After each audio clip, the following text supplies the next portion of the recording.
एक लड़का बनारस से पढ़ाई कर कर घर आया तो उसके पिताजी ने पूछा, पढ़ाई कर आए? लड़के ने कहा, हाँ पिताजी। तो पिताजी ने पूछा, तो बताओ आपके बाप का नाम क्या है? लड़का किताबें खोलकर बैठ गया। उसको इस प्रश्न का उत्तर नहीं मिला। उसने काफ़ी देर तक बैठकर ध्यान भी किया और सोचा, गुरुजी ने तो इस प्रश्न का उत्तर बताया ही नहीं। तब उसके पिताजी ने कहा, पहले जाओ और पता लगा के आओ कि पाप के बाप का नाम क्या है। उसने अपने माँ पिताजी से आज्ञा ली और वो गांव-गांव जाकर इस प्रश्न का उत्तर खोजने लगा।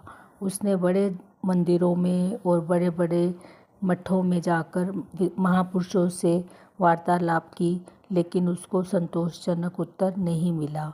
जब वो थक गया तो उसने देखा सामने एक घर है, उसके बाहर एक गाय खड़ी है और मुख्य द्वार पर बड़ा ही सुंदर तुलसी का पौधा है।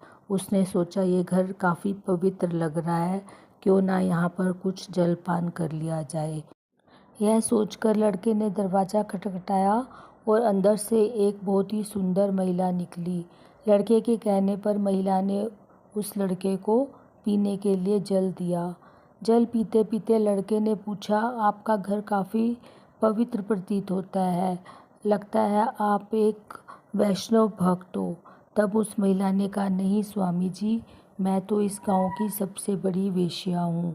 यह सुनकर लड़का बहुत ही क्रोधित हो गया और ज़ोर ज़ोर से बोलने लगा, हे राम, ये मुझसे कितना बड़ा अपराध हो गया।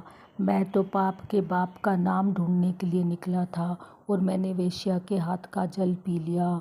अब मुझे बहुत बड़ा पाप लगेगा।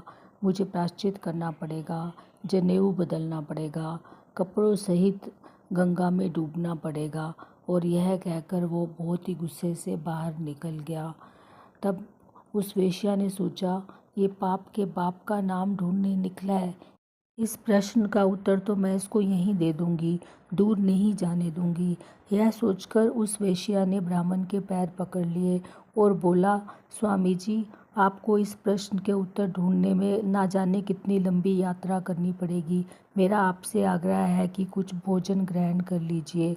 लड़का जोर जोर से चिल्लाने लगा, मैंने पहले ही तुम्हारे हाथ का पानी पी लिया है, अब मैं वेश्या के हाथ का भोजन नहीं कर सकता। तब उस वेश्या ने कहा, स्वामी जी, अगर आप मेरे घर का भोजन ग्रहण करेंगे तो मैं आपको दक्षिणा में 5 सोने के सिक्के दूंगी। यह सोचकर ब्राह्मण ने सोचा, पाप तो हो ही गया है, प्रायश्चित तो करना ही है, जनेऊ तो बदलना ही है, गंगा स्नान तो करना ही है, तो क्यों ना मैं भोजन कर ही लूँ। यह सोचकर वो भोजन करने के लिए राज़ी हो गया। लेकिन जैसे ही वो भोजन खाने के लिए बैठा तो वेश्या ने कहा कि मेरा मन है कि ये भोजन मैं आपको अपने हाथों से खिलाऊं। वह फिर ज़ोर ज़ोर से चिल्लाने लगा।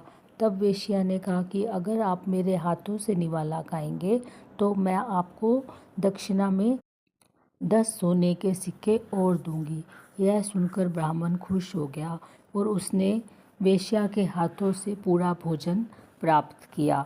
अब वेश्या ने उसके सामने 15 सोने के सिक्के रख दिए और पूछा, बोलो ये क्या है? तो ब्राह्मण ने कहा, ये है मेरी दक्षिणा।